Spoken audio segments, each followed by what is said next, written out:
Makasih.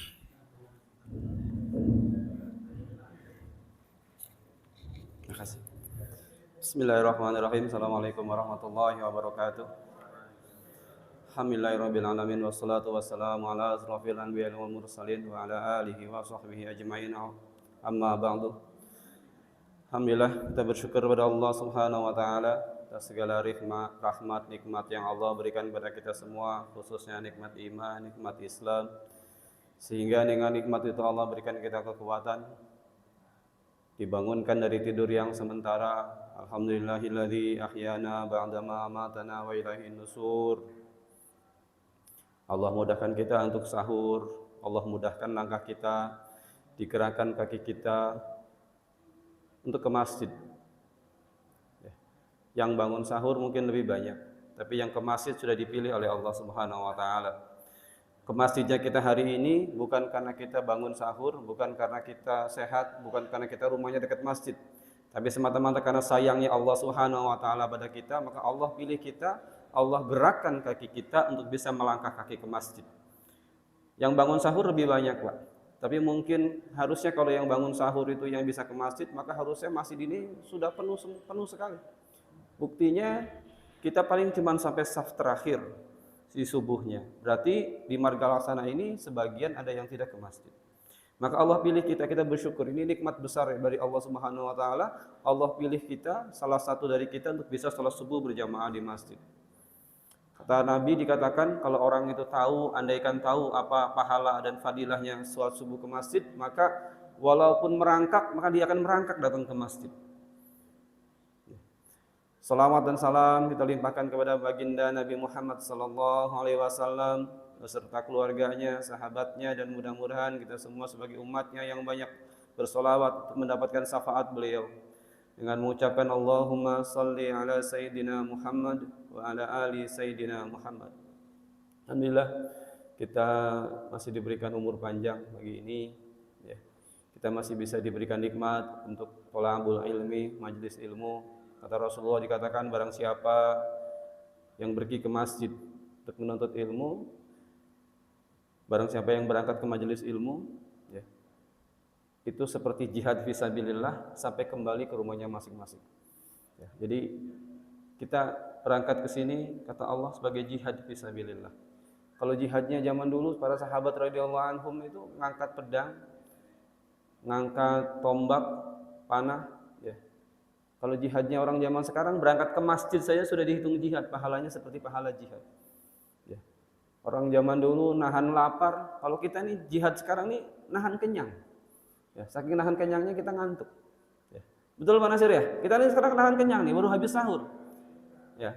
Kalau jihadnya orang zaman dulu, nanti saya ceritakan kisah di perang Khandaq. Apa yang terjadi pada Rasulullah dan para sahabat pada saat perang Khandaq. Kalau sahabat zaman dulu jihadnya itu nahan lapar. Kalau kita ini nahan kenyang, nahan ngantuk, jihad kita seperti itu.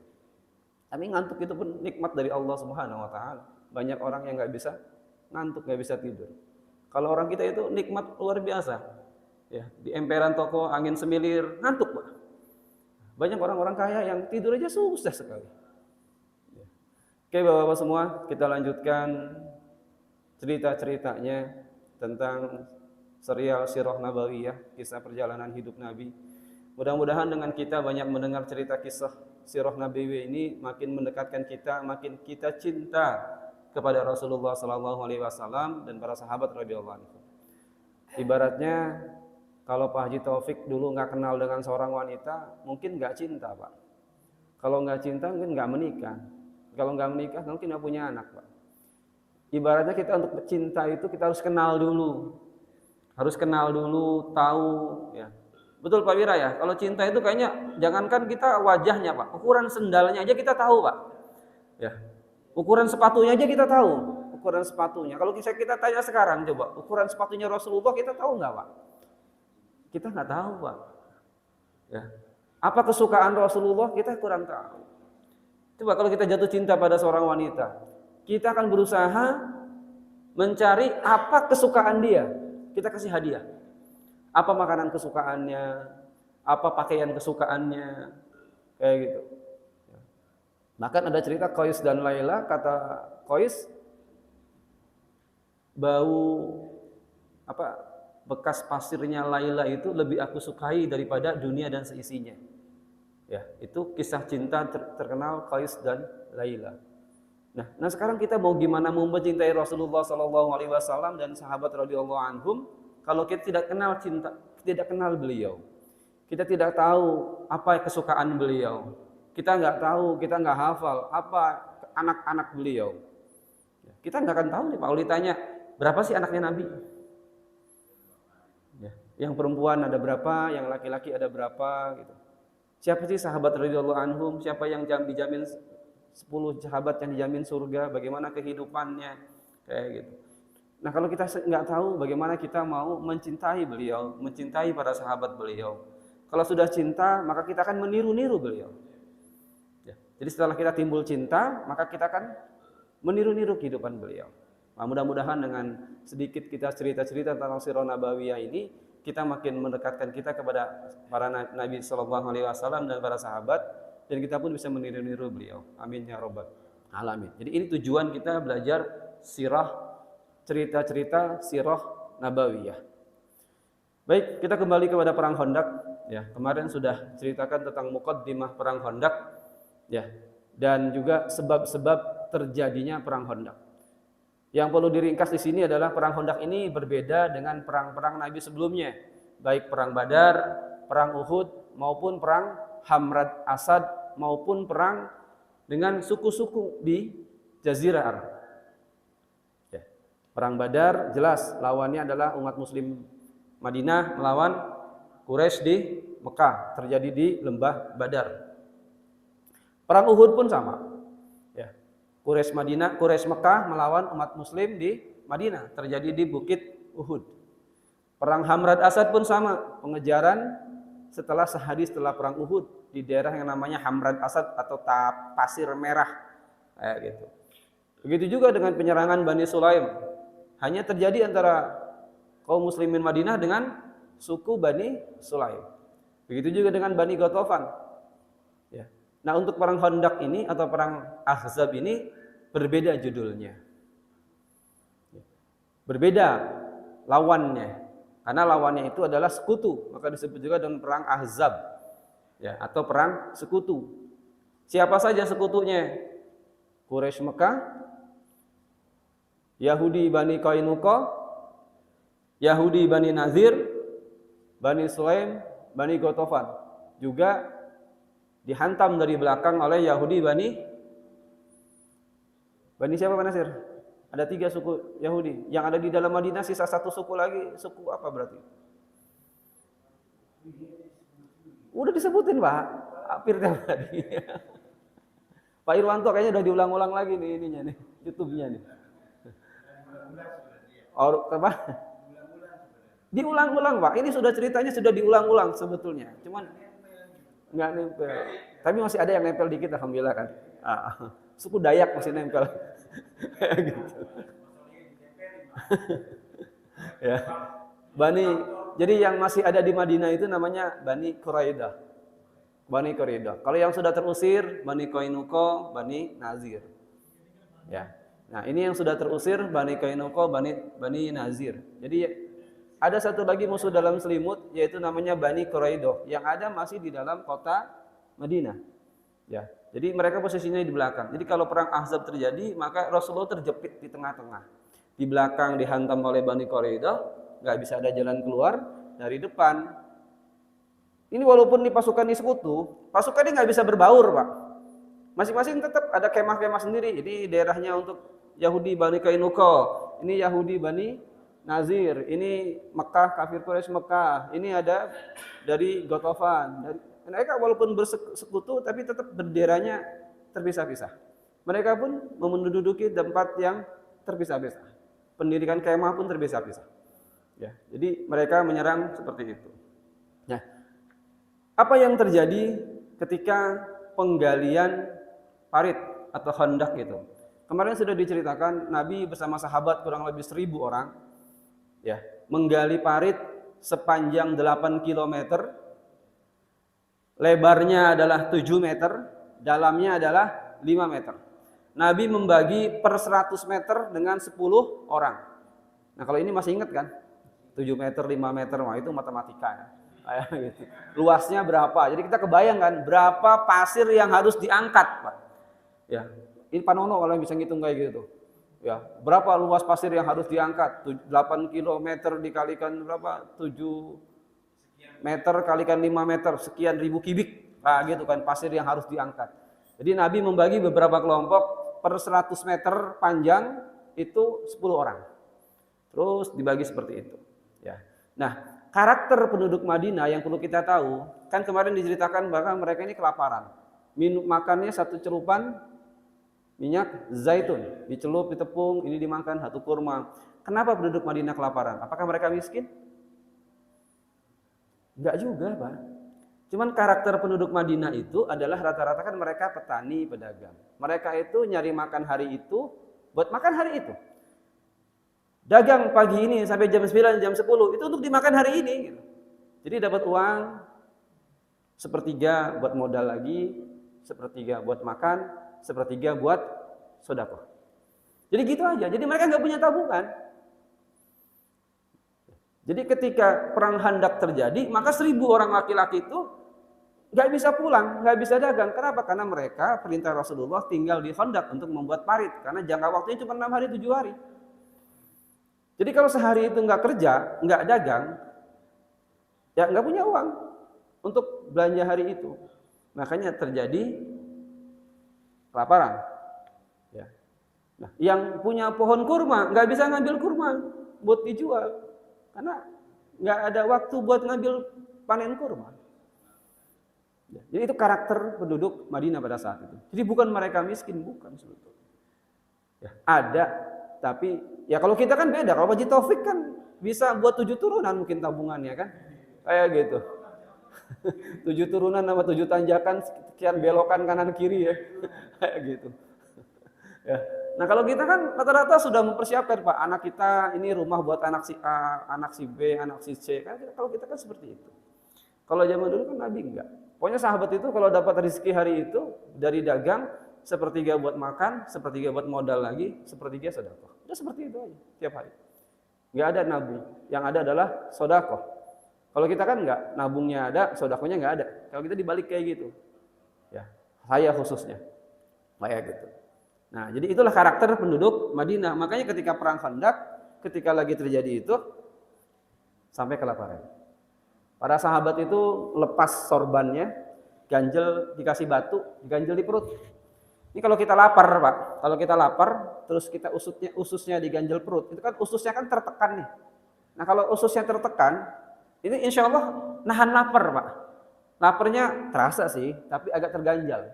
Ya, ada ganjal perut karena usus kita tertekan. Kayak gitu. Itu para sahabat, sorban dilepas, batu pasang, tekan di perut, diikat. Pada suatu saat Jabir radhiyallahu an, orang Ansor, melihat Nabi terbuka perutnya, tersingkap di perut Nabi itu ada ganjalan 3 batu. Berarti itu tandanya kalau 3 batu itu berarti Nabi nahan lapar selama 3 hari. 1 batu 1 hari. 3 batu berarti Nabi nahan lapar perutnya selama 3 hari. Jadi bukan Nabi kenyang, tapi Nabi pun sama, lapar selama 3 hari ketika menggali parit. Maka Jabir radhiyallahu anhu ini datang ke Nabi SAW, ya Rasulullah, izin saya mau pulang ke rumah dulu, ada keperluan. Nabi pun nggak melarang. Kalau orang izin, ya silakan. Nggak ditanya urusannya apa, ada apa, gitu kan? Nggak kepo. Kalau kita kan kepo, izin nggak bisa ikut datang rapat. Kenapa? Di mana? Apa masalahnya? Ini itu. Enggak. Kita kepo banget gitu kan. Kayak gitu. Nabi enggak. Izin baik-baik diizinkan. Silakan kata Nabi Rasul sallallahu alaihi wasallam. Maka Jabir radhiyallahu anhu ini bukan mau lari dari kerjaan, bukan. Dia datang ke rumahnya nanya ke istrinya, "Ya istriku, ya bidadariku," gitu kan. Jangan ya Hajar al-Aswad, Pak, nanti si kita manis gitu kan. Nanti saking sayangnya kita bilang ke istri kita ya Hajar Aswad gitu kan. Ya yang senengin istri lah, ya istriku sayang, yang merah-merahan gitu kan. Jangan yang kehitam-hitaman, Pak. Kayak gitu. Ya. Ya istriku, aku terenyuh hari ini katanya. Aku ada masalah. Kenapa wahai suamiku? Aku melihat Rasulullah Shallallahu alaihi wasallam sudah diganjal 3 batu di perutnya. Berarti Rasulullah sudah menahan lapar selama 3 hari ketika penggalian parit. Terus apa yang bisa kita lakukan? Kita pun sama, nggak ada bahan makanan kata hari ini. Ada bahan makanan nggak? Nggak ada, kata istrinya. Apa yang bisa kita sajikan kepada Rasulullah Sallallahu Alaihi Wasallam? Ya kalau kamu mau, itu ada kambing kecil kamu, tuh ada cempek kamu yang baru umur berapa bulan. Jadi Jabir ini punya peliharaan 1 ekor cempek, Pak. Kambing muda. Ini kambing muda nih kalau udah di Tegal, udah dibikin sate, Pak. Kayak gitu. Saya pernah makan sate Tegalnya Pak Adin di Tegal, di Brebes. Kenapa? Apa? Oh bayi. Ya kan balibul, Pak. Balibul itu kan bayi 5 bulan. Kan sate batibul berarti bayi 3 bulan. Sate balibul bayi 5 bulan. Cempek namanya kan. Itu enak. Empuk, segar gitu kan. Ah, bisa dong. Nah, ini balibul lah, balibul batibul kurang lebih. Kan udah bisa disembelih, Pak. Kayak gitu. Itu kan enak, Bu. Segar. Kalau kambing tua kan keras, Pak. Kayak gitu satenya kan. Ah, itu keras banget itu. Kalau balibul batibul kan enak gitu kan. Itu kambing. Ah, berarti ya sapi bul. Udah lupa. Ya, kita ini udah nggak bisa makan sate kambing lagi, Pak, masalahnya. Sudah pada asam urat naik gitu kan. Jadi Jabir radhiyallahu anhu ini masih punya peliharaan 1 ekor balibul lah. Kata istrinya, ya kalau kamu mau itu dipotong aja kambing balibulnya, kayak gitu. Terus di rumah masih ada tepung terigu buat adonan roti sekitar 2 genggaman tangan lah, kayak gitu. Ya 1/2 kilo kalau bahasa sekarang, kayak gitu, 1/2 kilo. Ya. Oh, cuman ada situ? Iya, kata istrinya. Akhirnya ya udah kita hidangkan pada Nabi. Maka kata istrinya, ya udah kamu sembelih tuh kambing cempeknya, kita bikin adonan. Maka setelah disembelih, dibikin kuah, gitu kan. Terus dibuat adonan roti. Setelah selesai, istrinya bilang kepada Jabir, wahai suamiku, sekarang datang ke Rasulullah, jemput Rasulullah untuk makan di sini. Ingat ya suamiku, ajak Rasulullah maksimal 3 orang dengan sahabatnya saja. Jadi karena lihat dari jumlah makanannya 1 cempek itu sama 2 adonan roti itu paling-paling cukup hanya untuk Rasulullah dan 3 sahabat. Itu pesan istrinya. Ya. Maka Jabir radhiyallahu anhu datang kepada Nabi, ya Rasulullah, di rumah kami menyiapkan hidangan buat engkau dan 3 sahabat. Ya. Silahkan datang ke rumah ya Rasulullah. Itu Jabir bisik-bisik ngomongnya ke Rasulullah. Enggak teriak, Pak. Ya Rasulullah, ambil bisik-bisik. Ya bisik-bisik tetangga gitulah. Walaupun nanti nyebar kemana-mana kalau bisik-bisik tetangga gitu kan. Ya, jadi ya, jangan kasih tahu siapa-siapa. Ini rahasia kita ya. Gitu. Nah kalau ini Jabir bilang ke Rasulullah sambil berbisik, ya Rasulullah, di rumah kita buat makanan. Cuman bisa buat Anda, Rasulullah dan 3 sahabat saja. Silakan Anda ke rumah, gitu kan. Wahai engkau ke rumah ya Rasulullah. Kata Rasulullah bilang, ada berapa banyak Jabir? Ditanya gitu sama Rasulullah. 1 ekor cempek Rasulullah sama 2 adonan roti. Wah itu banyak sekali Jabir, kata Rasulullah. Belum sempat jawab Jabir radhiyallahu anhu, Rasulullah berdiri di atas batu. Wahai sahabat Ansor, sahabat Muhajirin, kita kumpul di rumah Jabir. Jabir membuatkan hidangan buat kita banyak. Bayangin Pak, kalau andaikan kita jadi Jabir Pak. Misalkan saya jadi Jabir bilang lagi pada ini apa namanya? Lagi kerja bakti di masjid, ada 100 orang kerja bakti gitu kan. Saya bilang ke Ustaz Hasan, Ustaz, ini saya ada makanan di rumah Ustaz. Cuma cukup buat 4 orang Ustaz. Udahlah Ustaz ini wakil ketua DKM, tolong Ustaz pilihlah sama petinggi-petinggi DKM datang ke rumah buat makan. Ada berapa? 1 ekor ayam Ustaz. Kayak gitu. Ya cukup 4 orang lah 1 ekor ayam kan dipotong 4 kan, trek kan cukup kan. Kecuali kalau ditetel baru banyak orang kan. Cukup 4. Kata Ustaz Hasan, banyak Pak Zuhud gitu kan. Akhirnya diumumkan, 100 orang kumpul Pak Zuhud, ada 1 ekor ayam. Kira-kira perasaan saya gimana Pak? Habis sholat Jumat. Stres nggak mikirnya Pak? Ini gimana, mau cukup atau enggak gitu kan? Waduh, Rasulullah mempermalukan saya, gimana kalau sampai nggak cukup? Maka kata Rasulullah SAW, ya Jabir, kamu pulang duluan, bilang ke istrimu, nanti semua sahabat 1000 orang akan datang ke rumah buat makan di sana. Keringat dingin Jabir Pak. Pesan saya, kata Nabi SAW, jangan dibuka dulu sebelum saya datang, pancinya dan rotinya. Jangan dibuka dulu. Maka Jabir pun tergopoh-gopoh datang ke rumahnya, bilang ke istrinya, wahai istriku, kita bahaya nih, kita celaka. Kenapa? Rasulullah mau mengundang 1000 orang semuanya datang ke rumah kita untuk makan itu.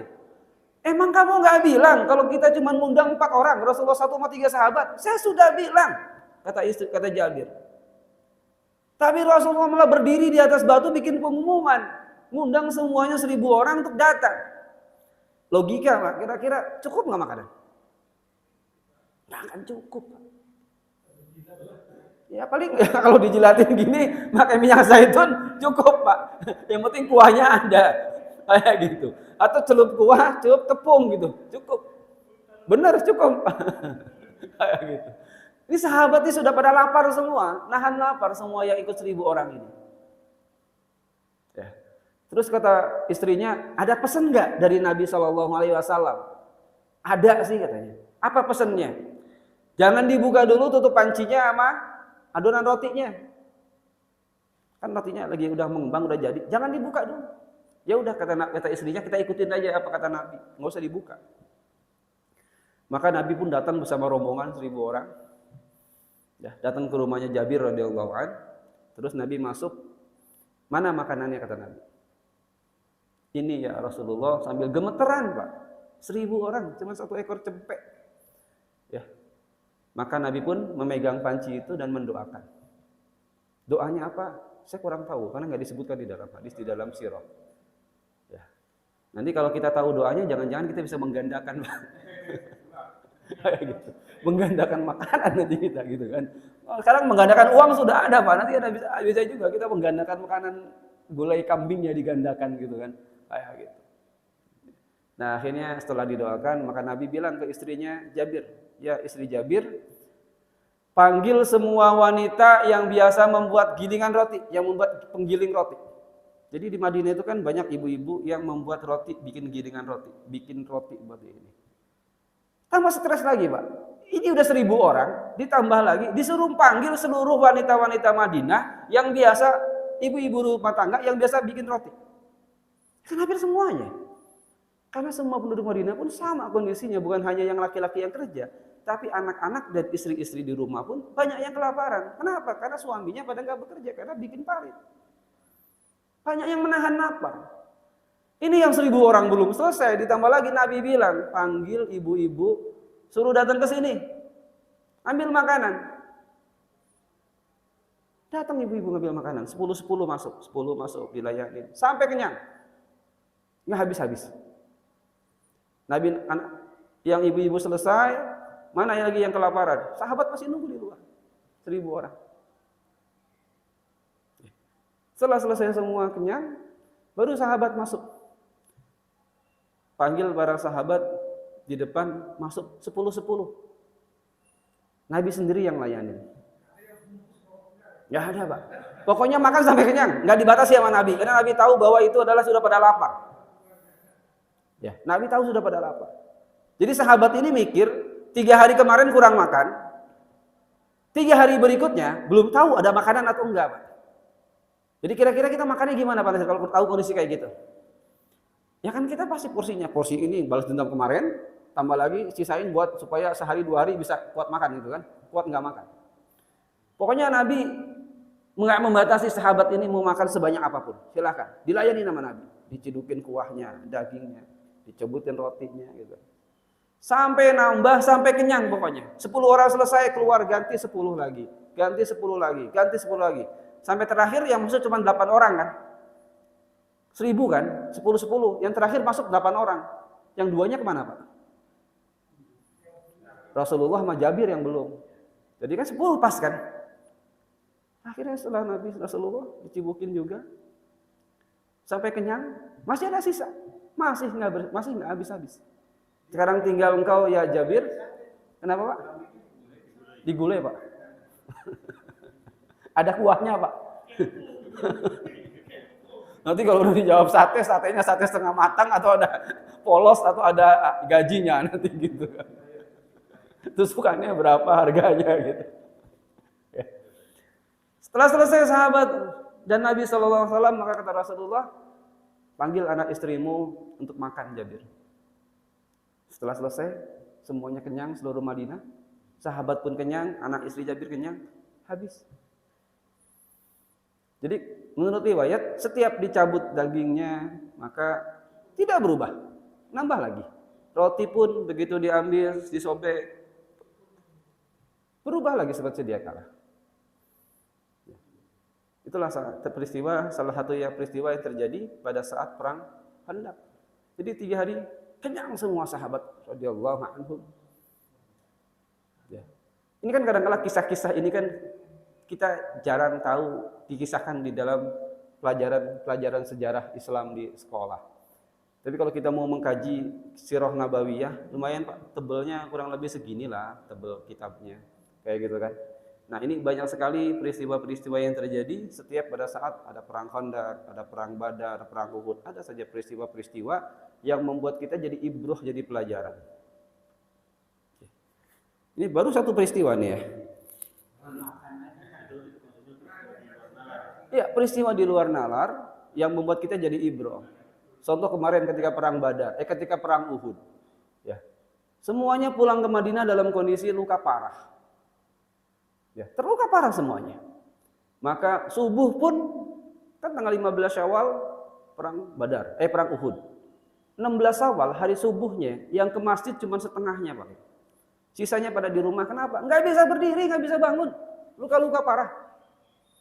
Tapi ketika Nabi mengumumkan hayya 'alal jihad, hayya 'alal jihad, yang ikut kemarin Uhud datang lagi, perang lagi. 2 anak muda, kakak adik 15-16 tahun, mereka terluka parah, nggak bisa bangun. Begitu mendengar seruan jihad, apa yang terjadi? Wahai kakak, kita harus datang, kata kakaknya kepada adiknya. Nggak mungkin kita cuma tiduran di sini. Padahal mereka luka parah. Caranya bagaimana, kata adiknya? Aku akan seret engkau sampai aku pun nggak mampu. Setelah gitu gantian engkau seret kakak keluar. Luka parah dua-duanya, nyeret adiknya keluar sampai pintu. Setelah kakaknya nggak mampu, gantian kakaknya yang diseret. Begitu penduduk Madinah lihat, langsung diangkat ke kudanya atau ke untanya, diangkat. Itu pun di kuda tiduran. Atau ada yang terletak. Kenapa? Nggak sanggup buat bangun.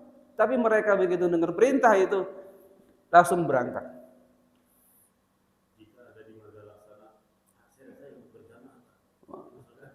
Hujan, gerimis, udah rukhsah kayak gitu. Kalau kita kan gitu, Pak.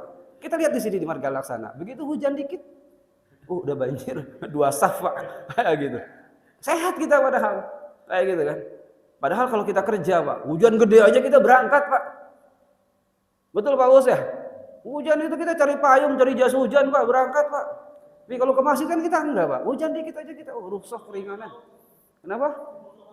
Wah, dipotong lauk pauk, dipotong nanti gajinya, dipotong gaji 13 ya lah, ya macam-macam. Gitu. Nah, ini kita beda, Pak. Jadi kita ini nggak usah mikir jihad jauh-jauh dulu lah. Kita minimal jihad kita ini bagaimana kita ke masjid ini ramai. Ya. Ini jihad kita nih baru bisa tahapnya nih. Kita kan kalau dikasih semangat jihad siap, jihad gitu kan. Sama kita bersama. Begitu bilang ada perang. Nanti dulu Pak, saya masih banyak anak istri Pak, anak saya masih kecil-kecil Pak, kayak gitu. Nah sekarang jihad kita nih minimal bagaimana kita ngajak orang-orang supaya rajin ke masjid. Masjid ini rame, penuh gitu kan. Karena kalau Marga Laksana ini semuanya ke masjid Pak, saya yakin nggak cukup nih Pak, nggak cukup. Kayak gitu masjid ini. Kenapa? Aduh. Itu sudah menjadi rahasia umum Pak. Kalau hari pertama Ramadan penuh, nanti hari terakhir ini maklum udah pada mudik Pak, kayak gitu. Jadi ini salah satu cukilan cerita yang terjadi di dalam perang Khandaq. Jadi masih belum perangnya, Pak. Ini cerita ini masih belum perangnya. Ya. Masih banyak Pak, masih nyambung lagi cerita-ceritanya. Kenapa? Lagi seru-serunya topik continue Pak. Kayak gitu. Lagi seru-serunya dipotong, berlanjut untuk minggu depan. Nah, tentunya besok insya Allah Ustaz Hasanuddin jadwalnya. Dia lagi Ustaz sini. Saya udah 3 hari berturut-turut ya cerita tentang perang Khandaq. Ini baru perangnya belum terjadi Pak. Karena perangnya ini tidak jadi peperangan, tapi pengepungan kurang lebih 30 hari Pak. Jadi kalau kita buat cerita, bayangin kan, 1 hari ceritanya apa, hari kedua ceritanya, ini perang Khandaq aja bisa 1 bulan nih ceritanya kita nih. Cuman kita diringkas saja. Peristiwa-peristiwa penting aja, apa saja yang terjadi pada saat perang Khandaq yang bisa jadi ibrah pelajaran buat kita. Dan ayat-ayat Al-Quran apa yang turun pada saat perang Khandaq. Seperti perang Badar, At-Taubah, seperti perang Uhud, surat Ali Imran. Dari ayat 149 sampai ayat 176, itu peristiwa tentang perang Uhud. Ya. Mungkin itu yang bisa disampaikan. Ya, minta maaf, mohon dimaafkan. Insyaallah pekan depan kita to be continue. Kita bersambung untuk berikutnya. Terima kasih, mohon dimaafkan. Wabillahi taufiq wal hidayah. Wassalamualaikum warahmatullahi wabarakatuh. Subhanakallahumma wa bihamdika asyhadu an la ilaha illa anta astaghfiruka wa atubu ilaik. Assalamualaikum warahmatullahi wabarakatuh. Sallallahu ala Muhammad sallallahu alaihi wasallam. Sallallahu ala Muhammad ya Rabbi salli wa sallim.